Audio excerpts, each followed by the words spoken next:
Sporting Entrevista, continuamos a repassar a história do Sporting Clube de Portugal e a falar com antigos jogadores do Sporting neste período diferente de paragem competitiva, paragem do desporto e também do futebol. Hoje temos a oportunidade de falar com um dos grandes defesas centrais que já passaram por Alvalade ao longo dos últimos anos e que desde sempre foi muito acarinhado pela massa adepta do Sporting. Ele habituou-se a espalhar classe nos relevados portugueses. Hoje falam-nos a partir do Brasil, da cidade de São Paulo. Muito boa noite, Marco Aurélio. Primeiramente, obrigado por ter aceito este nosso convite para estar connosco. E eu começo por lhe perguntar, na altura em que representou o Sporting, em que esteve no futebol português, era muito conhecido por um traço muito próprio seu, que era a tranquilidade e a forma como jogava, a classe que também ia exibindo, mas essencialmente a tranquilidade que manifestava em campo, mas também fora dele. É um traço que ainda mantém nos dias de hoje. Boa noite, André. Boa noite a todos. É um imenso prazer, mais uma vez, estar aqui e conversar com a massa associativa do Sporting Clube de Portugal. Sim, é uma característica, eu acho que Deus me fez assim, e eu, aos poucos, crescendo, amadurecendo, fui vendo que essa minha forma de viver me poderia trazer bons frutos. E esta crença em Deus, esta forma de viver, ajuda-o, por exemplo, a encarar este período tão difícil que estamos todos a viver e que está também a ser particularmente difícil aí no Brasil, devido à pandemia da Covid-19? Olha, foi muito bom você tocar nesse assunto, porque eu não poderia deixar não poderia deixar passar a oportunidade, a minha tristeza, né? Que eu não sou daqueles que me expresso por redes sociais, não tenho essa característica, mas Deus sabe do meu coração, sabe do meu sofrimento quando comecei a ver as mortes em Itália, em primeiro lugar, em Espanha, em Portugal, na Europa em si, porque foi um lugar, um continente que eu vivia tanto tempo, e o carinho imenso que eu tenho por Portugal. Então, cada morte, obviamente, eu não sei ao certo a quantidade, mas o meu sofrimento e as minhas orações continuam para o povo português, porque eu creio que é um momento de dor, e no momento de dor, no momento de dificuldade, nós temos que estar perto. E nesse momento, a maneira de eu estar perto é orando a Deus para que essa situação possa ser aplacada, possa acabar o mais rápido possível, com o menor dano possível. Apesar de tudo, aqui em Portugal, Marco, as coisas, enfim, dentro do possível estão relativamente controladas e isso também imagino que o deixe de alguma forma descansado, até porque tem essa profunda relação com o país. Foi aqui, por exemplo, que nasceram os seus filhos e é um país com o qual tem uma forte relação, inclusive creio que tem também nacionalidade portuguesa, não é? Exatamente. Relação total. Né? O Vieira, nosso massagista da época, dizia que eu era um português de série B, né? Ele dizia que eu era um português de série B, a brincar, obviamente, mas exatamente, eu me sinto português a todo efeito. Obviamente, nesse momento, por este período, eu estou a viver no Brasil, né? Mas a minha intenção, o meu sonho é retornar a viver. Meu pai já está com 84 anos e eu decidi vir para o Brasil porque eu acho que era o momento de eu estar perto dele, ficar perto dele, né? Porque precisa da minha ajuda. Então eu estou aqui nesse momento que ele precisa de mim, eu já precisei tanto dele e nesse momento ele precisa de mim. Então eu estou perto dele nesse momento para ajudá-lo naquilo que for preciso e logo eu estarei de volta, com certeza, porque Portugal me adotou, Portugal me deu tanto, mas tanta coisa, não só financeiramente, não é esse o caso, e sim como educação, como forma de se estar, como forma de pensar. Eu acho que me deu tanto que eu devo muito da minha vida e muito do que sou a Portugal. E de facto o seu coração está muito presente em Portugal, tem então essa intenção de voltar ao país e quem sabe até seguir a sua carreira de treinador que tem vindo a seguir ao longo dos últimos anos e desde que abandonou os relevados enquanto jogador, já teve várias experiências. Como é que é hoje a vida do Marco Aurélio aí no Brasil, na cidade de São Paulo? O último clube que nós trabalhamos foi a Portuguesa, né? aquela que representa o povo português em São Paulo. Português e povo português. Exato, passei o último período do ano passado. Esse ano já estávamos, antes de começar o campeonato, durante o campeonato aqui que começou em finais de janeiro, o Campeonato Paulista, estamos conversando com uma equipe, mas agora, infelizmente, com o vírus, a coisa parou completamente, obviamente, temos que, a saúde é mais importante do que tudo, e nós estamos aqui à espera de um novo projeto. É diferente, é muito mais simples você jogar a bola, sabe? Acaba o jogo, vai para casa. Segue a vida. Segue a vida, tranquilo, o treinador preocupa-se com os treinamentos do dia, preocupa com aqueles que jogam com o jogo, com a preparação do próximo jogo, com os treinamentos, com os lesionados, quer dizer, são tantas coisas que acabam tomando verdadeiramente o nosso tempo, né? É uma profissão que nos suga muito o nosso emocional, suga até um pouco da saúde, mas obviamente é aquilo que nós amamos fazer e quem sabe um dia eu volto a Portugal. Fica então essa intenção. Feito este enquadramento, Marco, eu propunha então que viajássemos agora para os 5 anos que passou em Alvalade, uma grande experiência com grandes recordações e sobretudo fica esta ligação e estas saudades dos adeptos que sempre o admiraram pela grande classe que exibiu em campo e reconhecem mesmo, de facto, um dos melhores defesas centrais que já passaram por Alvalade. E começou então esta carreira no Sporting, depois de uma primeira experiência na União da Madeira, no futebol português, e depois de ter sido campeão pelo Vasco da Gama no Brasil. Na altura as coisas não estavam assim tão fáceis, veio para Portugal, acabou por brilhar na União da Madeira e depois seguir para o Sporting, por indicação também de Carlos Queiroz, o professor Carlos Queiroz, e a partir daí iniciar um trajeto muito positivo e que ainda hoje é recordado em Alvalade. É verdade, é verdade. Eu vou para a União da Madeira depois de um título brasileiro, de campeão brasileiro. Vou para uma equipe pequena que fui muito feliz lá. Tive também lá o meu filho mais velho. Vivi na Ilha da Madeira, um lugar fantástico. Só que depois, acho que a primeira entrevista que eu dou para o Jornal do Sporting, eu digo, volta a casa, volta a um clube grande, né? Porque estava no Vasco da Gama, fui para o União da Madeira, e voltava aos clubes grandes. Eu acho que as pessoas, na altura, não acreditavam no senso de que um jogador desconhecido, entre aspas, desconhecido, chegasse ao Sporting e pudesse ser titular logo na primeira época, né? E foi isso que aconteceu, porque eu dizia, eu estou voltando àquilo que estava habituado já antes. Então, voltava a um clube grande, com grandes experiências, com grande responsabilidade, acima de tudo, mas foi um retorno a casa. E eu me senti realmente em casa. A massa associativa me deixaram realmente em casa e foi uma transição muito satisfatória, muito tranquila, vamos dizer assim. Muito natural, não é? Mas a verdade é que na altura nem por isso esperava que tivesse facilidades, porque havia muita concorrência e muita qualidade na equipa do Sporting, sobretudo na sua posição, no eixo central, centrais de grande qualidade, Naibet, Stan Volks, acabaram por apertar-lhe muito, por lhe tornar mais difícil a sua tarefa, Vujacic também.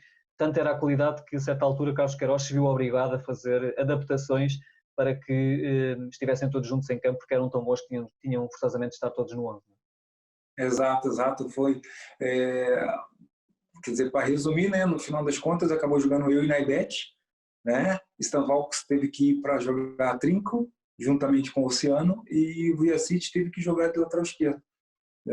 Teve que adaptar o Vujacic a Carlos Queiroz arranjou aqui uma fórmula para colocar todos em campo, não é? E com essa dupla que de facto muito deu ao Sporting com Naibet. Exatamente. Então foi assim, quando tens qualidade, quando o treinador tem a possibilidade de haver 4, 5 jogadores para a mesma posição ou para aquelas posições ali na parte defensiva, no setor defensivo do campo, e pode colocá-los em campo, acho que o clube só tem a ganhar. Muito bem, ao longo desta Sporting entrevista vamos voltar a contar com o contributo do fotógrafo José Lourvão, fotógrafo do Sporting Clube de Portugal e que ao longo da sua vasta experiência habituou-se a acompanhar alguns dos principais momentos do desporto em Portugal e particularmente do Sporting. Hoje temos várias fotografias suas, Marco, para mostrar. Eu propunha então que a partir de agora passássemos a olhar com maior detalhe para elas e vamos começar por uma primeira fotografia, a ver se o Marco reconhece e que diz respeito à sua estreia na equipa principal do Sporting nesta temporada de 1994-1995. Vamos então olhar para essa fotografia. Falamos então, Marco, na sua primeira temporada no Sporting, 1994-95, jogo da primeira jornada do campeonato em Faro. O Sporting venceu o Farense por 2-0 e o Marco Aurélio estreava-se então aqui como titular na equipa do Sporting. Marco, ainda se lembra deste jogo, desta fotografia, deste momento? Me lembro bem. O Farense era uma equipe muito aguerrida, era muito difícil vencer jogando naquele campo. E fomos lá, eles tinham um atacante marroquino chamado Hassan, se eu não estou em erro, era muito bom jogador. Exatamente. E Tico, e Djunkic, havia uma equipe realmente forte para aquela época, mas o Sporting, com a sua superioridade, com a qualidade que tinha, fomos lá e conseguimos ganhar o jogo. Lembro-me bem. Marco, vamos para outro momento que também é importante, neste caso, o primeiro golo oficial que marcou com a camisola do Sporting. E ainda se lembra contra quem foi? Se eu não estou em erro com aquele que a minha memória foi contra o Leiria de cabeça, não foi? Exatamente, foi contra a União de Leiria. Vamos então ver a fotografia que ilustra esse momento e também este jogo tão marcante para o Marco Aurélio e neste caso, para além deste gol do Marco Aurélio, também Naivete e Luís Figo, o Sporting ganhou 3-0 no terreno da União de Leiria. Ainda se lembra também desta fotografia? Lembro bem. Se eu não estou em erro, foi um gol de cabeça que fiz, né? Depois de um corner. E fui abraçar, eu fui ao banco de reservas porque o Carlos Queiroz sempre se pegava comigo, tu és alto, pá, és forte de cabeça, tens que fazer gol de cabeça. E eu acabei entrando no primeiro pau e fazendo esse gol. E vemos aqui a ser de alguma forma a ser embalado pela equipa, não é? A ser carregado quase pelo Chiquinho Conde, está também aqui Juscoviac, Sapinto, toda a equipa a confortá-lo por este primeiro golo com a camisola verde e branca. Assim, nós tínhamos um grupo espetacular, tínhamos um grupo muito unido, de grande qualidade técnica e poderíamos, se eu posso dizer que tem uma frustração é não ter ganho o campeonato português com essa equipe. Com uma equipa tão forte, não é? Que até há quem diga que é das equipas mais fortes de sempre do Sporting, não é? Tinha, por exemplo, Figo e Balakov, dois enormes jogadores. Figo, Balakov, Juscoviac, Oceano, Carlos Xavier, Nelson, sabe? Stan Valks, qualidade muita qualidade. Era realmente uma equipe muito forte assim, quase toda a equipe passando por aquele período fantástico e acabamos perdendo o campeonato. São daquelas coisas. É o Brasil não ganhar a Copa do Mundo de 82, né? É exatamente a mesma coisa. Estão ao mesmo nível, não é? É Portugal não ganhar o europeu contra a Grécia. Em casa. São daquelas coisas assim que futebol é apaixonante por isso, por essas coisas, infelizmente. De facto, com uma equipa destas, qualquer adepto do Sporting que olha hoje para uma equipa destas, fica difícil perceber de facto como é que não foi capaz de vencer o Campeonato Nacional. Marco, nesta temporada de 1994-95, a sua época de estreia em Alvalade, há um jogo que marca, obviamente, e que marca para sempre também a sua carreira internacional. Estreia internacional com a camisola do Sporting, frente ao Real Madrid, eliminatória da primeira ronda na altura da antiga Taça UEFA, e com o Sporting a estar por milímetros, por segundos, de seguir em frente nesta competição, frente a um colosso do futebol europeu. Acaba por perder 1-0 no Santiago Bernabéu e depois ganha por 2-1. Se tivesse ganho por 2-0, estava na ronda seguinte, acabou por ganhar por 2-1 e, portanto, dessa forma ficar afastado da prova. O Marco foi titular nos dois jogos. Recordações desta eliminatória célebre, também europeia, frente ao Real Madrid? Tantas recordações, porque, sabe, fazer a primeira partida pelo Sporting contra o Real Madrid, isso marca qualquer jogador. Então, foi fantástico. Fizemos uma excelente partida contra o Real Madrid, em Madrid. Perdemos 1-0 e eu lembro-me que depois os jornais diziam que eles não esperavam um Sporting tão forte. E vieram ao Alvalade realmente preocupados porque sabiam que iam encarar uma equipe forte, que era a nossa.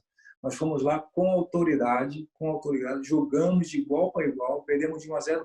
Se eu não me engano, o Lemaite era o nosso guarda-redes e acho que ele toma um gol, ele vai buscar a bola embaixo e a bola bate na mão dele e entra. Assim, nem foi um gol da Real Madrid, né? Foi um gol que foi infelizmente falha do nosso guarda-redes. Mas nós mostramos o nosso potencial e aquilo que poderíamos fazer. Início de época, aquilo ali para a massa associativa foi muito importante. Apesar de termos perdido o jogo, o segundo jogo lotado, Alvalade cheia. Um grande jogo, um jogo maravilhoso. Outro dia até revi esse jogo no YouTube, que foi assim, um grande jogo nosso. Fizemos 1-0, logo no início do jogo, se não estou em erro também. Foi logo no início do jogo que fizemos o gol e poderíamos ter passado tranquilamente. São daquelas coisas que, sabe? Como eu disse antes, que infelizmente não tem explicação. Enfim, ficou pelo menos esse brilho, o Sporting deixou esse brilho de dar resposta a um grande europeu, como neste caso a um dos maiores, como foi o Real Madrid. Há de facto momentos marcantes apesar de tudo e não ganhou o campeonato, mas venceu a Taça de Portugal logo nesta primeira temporada, a vitória por 2-0 sobre o Marítimo. Um momento de grande felicidade neste ano de estreia em Alvalade. Marco. Foi um ano fantástico, apesar de não termos ganhou o campeonato, mas ganhamos a taça, fizemos um excelente campeonato, fizemos divertir a massa associativa, que chegava ali e tinha prazer de ver o jogo, porque tinha muita qualidade em campo. Acabamos, acabando a época com essa vitória contra o Marítimo, 2-0, 2 gols do Jordanov, se não estou erro, e a esperança, primeiro eu dou uma entrevista no final do jogo e falo, aqui começa a virar-se a página do Sporting, né? Que era um clube que chegava no final da época não resolvia-se nada, não chegava nem ao título, né? E ali nós estamos dando a esperança para o próximo ano. Sentiram isso na altura, ou seja, com uma equipa com tanta qualidade e ao conquistar este primeiro título, que era o embalo para o que depois viria a seguir, não é? Com certeza. Era a nossa esperança, era o nosso sonho de no ano seguinte, obviamente, ganhar o campeonato, ganhar a taça e chegar longe nas competições europeias e assim por diante, né? E depois deste primeiro título, na temporada a seguir, é uma temporada também que veste a braçadeira de capitão, Marcos, já vamos falar sobre isso, mas tem a oportunidade de conquistar um segundo título, a Supertaça, frente ao Futebol Clube do Porto, 3 jogos, uma finalíssima, ainda para mais realidade em Paris, no Parque dos Príncipes. É verdade. Foi espetacular, depois de 2 jogos, 2 empates, sempre jogos com o Futebol Clube do Porto, eram sempre jogos duros, difíceis, mas o Sporting naquela época tinha ganho uma característica diferente. Já havia a característica de ser um clube uma equipe mais combativa. A qualidade na época, porque alguns jogadores saíram e nós começamos a também chegar um pouco mais, ser mais firme, jogar mais compacto. Isso nos trouxe no embate com o Porto, acabamos por empatar e na final conseguimos massacrá-los no Parque dos Príncipes. Vamos então ver mais uma fotografia, neste caso uma fotografia de um destes 3 jogos frente ao Futebol Clube do Porto para a Supertaça. Já estamos neste momento a ver essa fotografia. Marcos, esta fotografia, portanto, diz respeito ao primeiro jogo destes 3 jogos da Supertaça frente ao Futebol Clube do Porto, um jogo realizado em Alvalade, terminou empatado a 0 e nesta fotografia vemos então uma disputa de bola do Marco, que está aqui a discutir a bola com o Edmilson, que também representou o Sporting Clube de Portugal, com o Domingos Paciência. Lá atrás vemos o Pedro Martins, que hoje é treinador do Olympiacos, e ainda mais atrás o Paulinho Santos, do Futebol Clube do Porto. Ainda se lembra também, naturalmente, deste jogo, destes duelos intensos com o Futebol Clube do Porto? Lembro muito bem. Lembro muito bem e lembro também que o campo na época, nesse jogo em particular, não estava muito bom.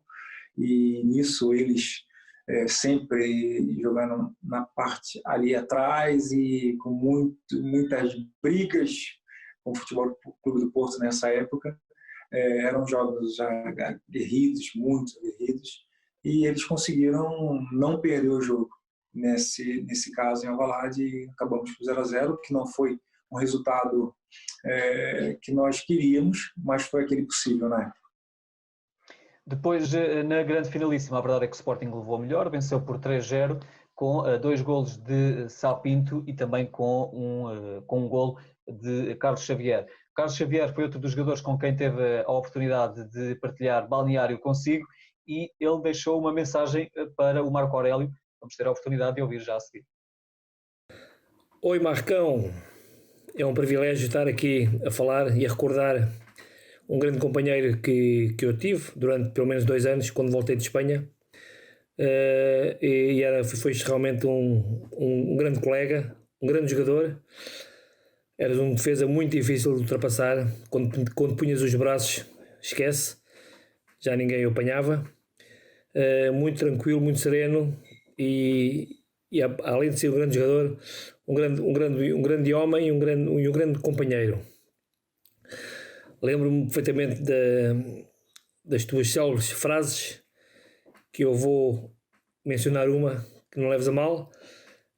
Eras um atleta de Cristo, não dizias uma asneira, e quando querias mandar alguém para aquela parte, dizias: vai chupar um cocô. Recordas-te? Um grande abraço e bem-ajas. Ai, Carlos, um prazer meu, assim, poder ouvir. Mas olha o que ele foi lembrar, o Carlos. Meu Deus do céu. Mas o Carlos tem sempre esta espiritualidade, não é? Exato. Mas, assim, ele tem razão, era mais ou menos isso que eu dizia. Não era bem isso que eu dizia, mas era mais ou menos isso que eu dizia para eles, né?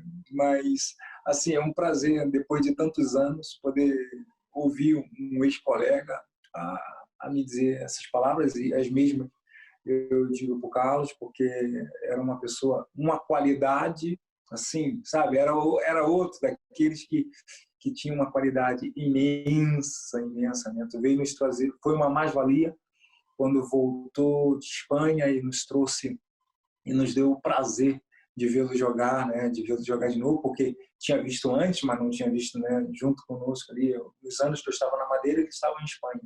Então foi uma coisa muito positiva, foi um colega e tanto, meu vizinho, como disse, era meu vizinho, acho que da parede, eu estava sempre ali em Oeiras, morava em Oeiras, então um prazer muito grande ter jogado com o Carlos. Mas eu queria só referir uma coisa, é que quando ele disse que eu não dizia uma asneira e também não gostava que ninguém falasse perto de mim, então eles já sabiam. Isso foi bom para que as pessoas possam saber. Era fácil manter isso com o Carlos? Não era fácil, né? Não só ele, não é só o Carlos, não. Tinham lá muitos. Mas é bom porque eles acabavam por me respeitar.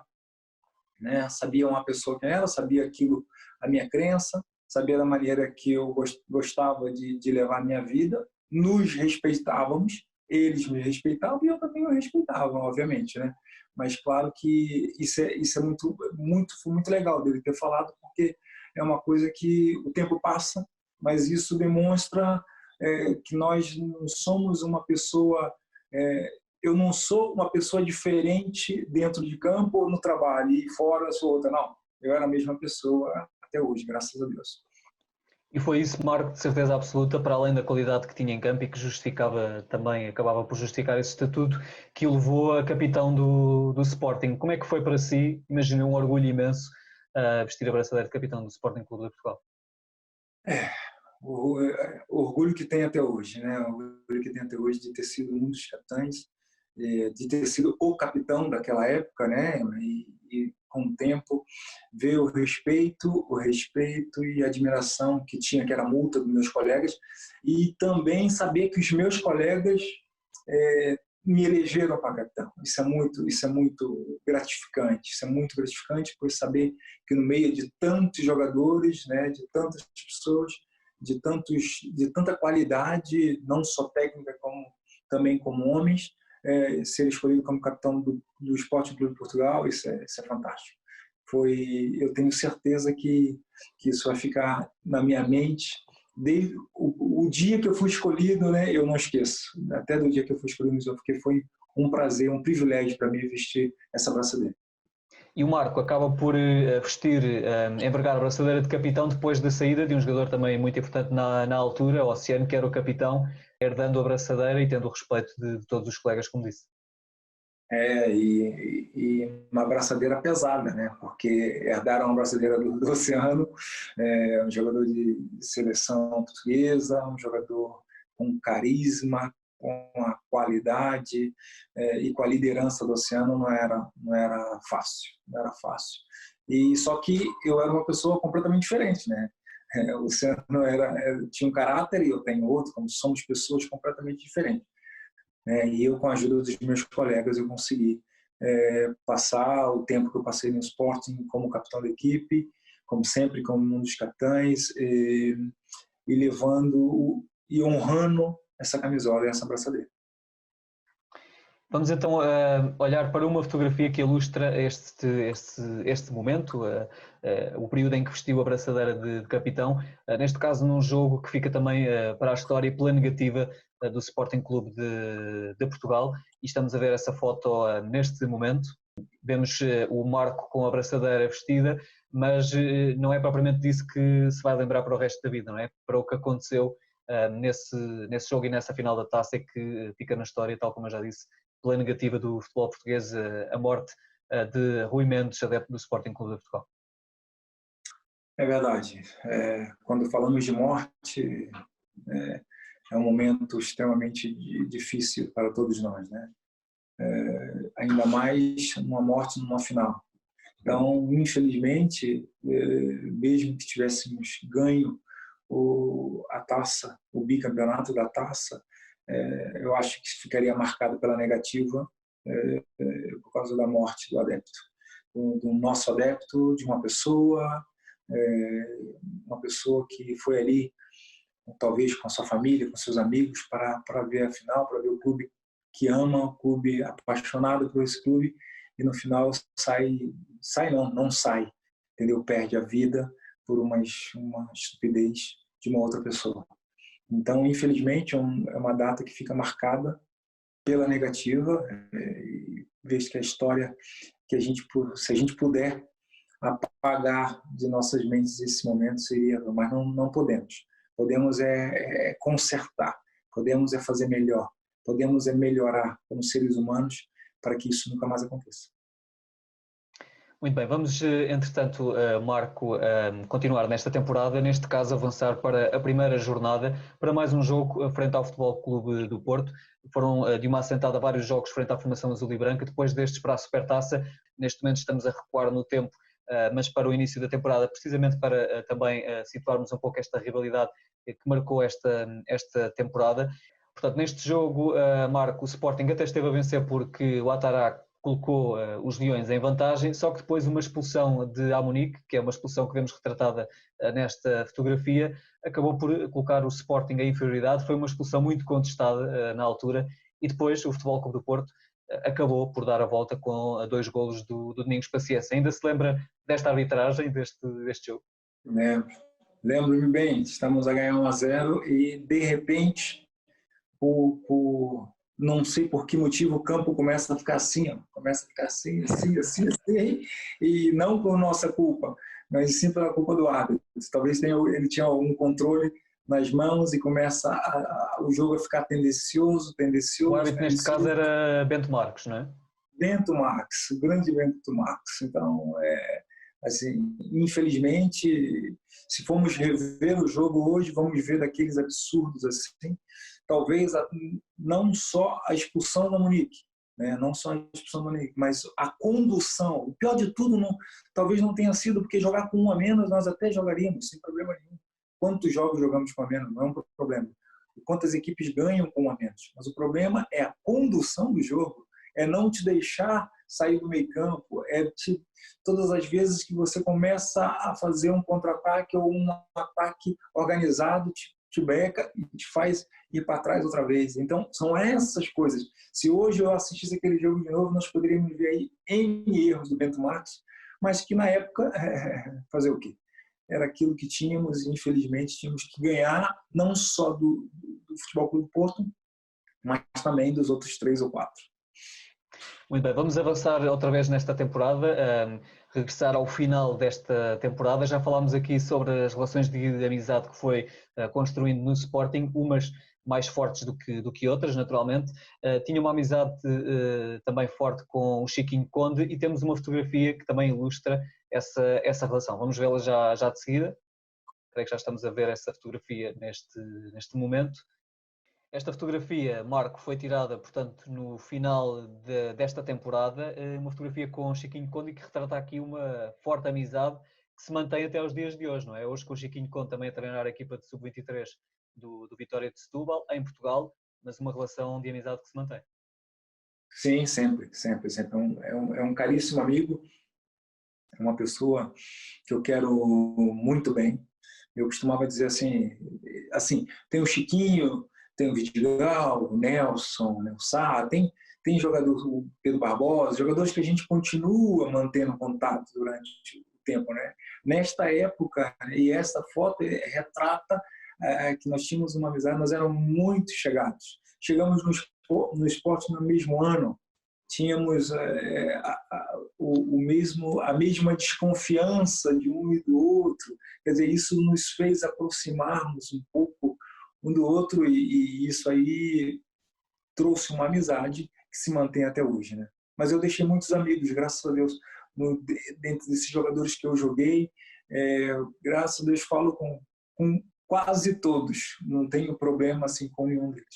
Mais uma fotografia, Marco, uma fotografia tal como as outras, cedida pelo hoje fotógrafo do Sporting Clube de Portugal, José Lourvão, e é mais uma fotografia que mostra, imagino eu, o orgulho que hoje se sente por ter envergado a braçadeira de capitão do Sporting. Estamos a vê-la neste momento. É uma fotografia tirada numa vitória do Sporting por 4-0 sobre o Salgueiros na 14ª jornada, mas com o Sporting na altura ter jogado no estádio do Restelo, estádio emprestado, porque a pala do estádio José Alvalade estava em remodelação, não é? Estava em obras e portanto tiveram de jogar no Restelo. Ainda se lembra deste jogo, Marco? Lembro, porque jogamos fora, porque tinha esse problema no estádio e ganhamos o jogo. No início até não foi um jogo fácil, eles tinham um miúdo que depois jogou no Benfica do lado esquerdo, que andava muito, mas depois fomos controlando o jogo e conseguimos ganhar esse jogo 4-0.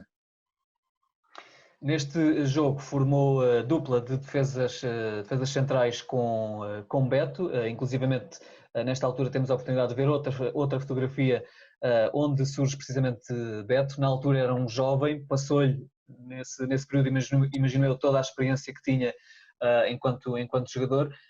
Beto que hoje está ao serviço do Sporting enquanto team manager do Sporting Clube de Portugal. Era um jovem que já na altura, Marco, mostrava grandes qualidades. Sim, era um jovem que na época eu lembro-me que ele foi emprestado na época anterior, depois ele me contou, eu não sabia, não conhecia, né? Quando ele chegou ele tinha ido, acho que para o Lorianense, se eu não me engano, era uma equipe que o Sporting tinha ali um acordo, aí voltou, e nessa época quando ele voltou, já voltou bem mais maduro, e eu pude ajudaria sempre, mas era um garoto muito humilde, era um jovem humilde, um jovem que queria aprender, que gostava de aprender e que tinha grandes qualidades. Ele tinha coragem. Então tinha estado emprestado no Campo Maiorense. Era Campo Maiorense, ok. A camisola é bem parecida. Né? O Beto tinha grande coragem. Era um gajo que não tinha medo, pá. Ele entrava forte, entendeu? Tinha grandes nicas.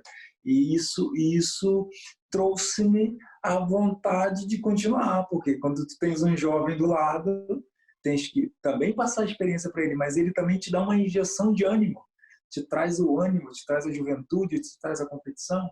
Então foi fantástico. Estimulou mais, motivou mais a dar mais de si, não é? Exatamente. É muito bom mesclar o jovem com o menos jovem num caso de uma equipe como o Sporting, porque tem o jovem, porque precisa se vender, precisa se formar, e tem a formação, traz todos os anos dezenas, talvez, né, de jogadores com qualidade que poderiam estar na primeira equipe, não estão. Mas o Beto teve a oportunidade, agarrou com grande mão, com grande vontade, e hoje falamos de vez em quando. Beto faz parte do Sporting, é team manager, e eu espero que Deus o abençoe com toda a sorte de bênção. Mas Marco, vimos há pouco esta fotografia, uma fotografia sua com o Beto, portanto com o Roberto Severo, a treinar junto ao estádio José Alvalade, portanto no campo número 2, onde vocês treinavam, e de facto essa era uma realidade muito diferente dos dias de hoje, porque na altura havia um contacto muito direto com os adeptos, que é algo que não acontece hoje. Hoje a equipa do Sporting, por exemplo, treina na academia, que fica ainda a alguns quilómetros do novo estádio José Alvalade, que fica na mesma zona do antigo estádio José Alvalade, mas a verdade é que na altura havia esse contacto direto que servia tanto para o bom como para o mau, ou seja, tanto para os incentivos como também para a cobrança natural dos próprios adeptos. Tempo completamente diferente do que se passa hoje, né? Hoje o jogador é muito mais reservado para o jogador, muita tecnologia, portanto, hoje os treinadores preferem estarem reservados, porque assim podem preparar jogadas ensaiadas, podem preparar bolas paradas, esse é o lado vantajoso. Naquela época, o jogador tinha que ter personalidade, caráter, né, e muita personalidade, por isso eu citei o Beto da outra vez, porque como bem disseste, ganhavas, eras um grande. Perdias, tinhas também insultos, como em todo lado, e tinhas que passar no meio da malta para ir e para voltar. Portanto, a imprensa estava ali, olhar o treino todos os dias, quer dizer, via. Até para o treinador era difícil, porque o treinador, se um jogador começasse a jogar muito, muito bem nos treinos, fazia tudo, entrava nos jogos muito bem, depois não jogava nunca, não era titular nunca, como é que é isto? Então a malta cobrava. Então eram outros tempos, tem coisas boas e coisas menos boas, né? Mas eram realidades que nos mostravam muito cedo a personalidade do jogador. De facto, hoje as equipas e os atletas e também os próprios treinadores estão muito mais resguardados. Como disse, existem boas lembranças e recordações desse período em que treinavam ali bem perto, junto ao estádio José Alvalade, treinavam enquanto equipa e era a oportunidade, e esse era também o lado bom, que os adeptos tinham de diariamente, ou seja, podiam não só ver os jogos, mas também ver ali os craques de bem perto, assistir às sessões de treino e ver as maiores estrelas da equipa. Era esse o caso de Yordanov. Já há pouco falámos sobre ele e sobre a importância que ele teve, por exemplo, na conquista da Taça de Portugal de 94-95, os 2 golos que marcou frente ao Marítimo, e nesta altura vemos uma fotografia, Marco, por exemplo, uma fotografia sua, precisamente com o Yordanov. É uma fotografia que foi tirada no dia 21 de novembro de 1997, e logo por esta fotografia, enfim, para além de Yordanov ser obviamente um grande jogador, dá para perceber as diferenças culturais, não é? Porque vemos aqui o Marco bem protegido, munido de luvas, de camisola, não é? Contra o frio, estávamos em pleno inverno, mas pelo contrário, Yordanov está perfeitamente à vontade, com t-shirt, e logo por aí pergunto-lhe, dá para ver as diferenças culturais, não é? Com certeza, parecia que eu ia para a praia, né? Ia pegar ali um pouco de sol, né? Grande pessoa, grande atleta, grande amigo, que há algum tempo a gente não se fala, mas tenho grande lembrança do Yordan. Ele passou assim, ele passou a ser tão importante para a gente. Nós tínhamos jogava também antes o Juskoviak, e era um jogador completamente diferente, um jogador técnico, um jogador que fazia gols maravilhosos. Yordan fazia gols, mas não com grande técnica como tinha o Juskoviak, mas nos ajudava de uma maneira extraordinária. Como ele era importante, o equilíbrio da equipe, como ele era importante, como ele se dedicava ao jogo, como ele se dedicava aos colegas, como ele dava sempre os 20 metros, os 30 metros a mais para nos ajudar lá atrás. E nós, defesas, olha, agradecemos e muito Jordan Rojas pelo trabalho sujo que ele fazia, porque muitas das vezes a gente olha para o atacante e acha que ele tem que fazer só gols, né? E nós reconhecíamos no Jordanov uma figura extremamente importante, não só para o grupo, mas também dentro de campo, porque nos trazia a vitória, porque a cada pressão que hoje se dá muito alta, lá que marca os defesas lá em cima, naquela época não era assim. Era isso que eu ia perguntar, né? Porque hoje já é natural e já é normal pedir aos avançados que façam outro tipo de... que tenham outro tipo de comportamentos e que façam outro tipo de coisas em campo. Na altura, os avançados estavam mais destinados, se calhar, a marcar golos, enfim, a fazer o seu papel de goleadores. Mas o Jordanov já cumpria esta missão, digamos assim, que hoje se entrega muito aos avançados e às pontas de lança também. São os primeiros a defender. Certeza. Com certeza, o Yoda já pensava como hoje. Naquela época ele já tinha dentro dele esse ímpeto e não era tão, muitas das vezes não era uma ordem de um treinador, porque como disseste, naquela época o atacante, o goleador, ele era para fazer gols, para finalizar aquilo que se produzia, não é? Então ele poderia até não fazê-lo, mas ele fazia, nos dava uma mão tremenda.